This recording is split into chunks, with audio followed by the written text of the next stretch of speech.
čia šita savaitė yra nacionalinė bibliotekos savaitė. Norim pagerbti mūsų studentus skaitančius. Einam pas skaityklas ir štai jums dovana. Man. Taip.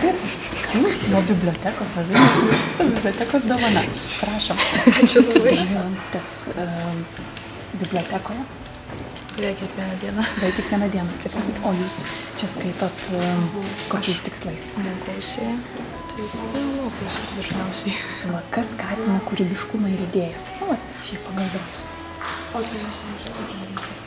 Logiškiausia, žinau, kad skaitimas. Jisai, taip, kaip čia pasakius,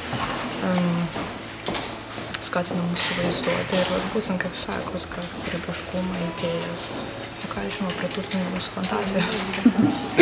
Pasakykit, kodėl būtent ateinat į Vilniaus universiteto biblioteką? Nes aš čia mokausi Vilniaus universitete. Šiaip, kaip čia yra filologijos skaityklą, tai man, prasme, čia yra daug medžiagos labai daug. Kas knygas rekomenduotumėt paskaityti, savo draugų? Aš taip kaip esu filologijos studentė, tai aš tikriausiai rekomenduočiau klasiką. Pavyzdžiui, belaukiant Godo, tai Beketo, kokias čia dar, galbūt Italo Kalvino, Nematomi miestai, tai klasika, tiesiog klasika. Kas yra MKIC? Tokios vaidelis, žodžių junginys.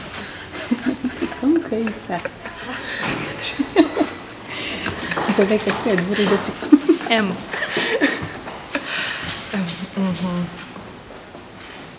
Miesto, kultūros.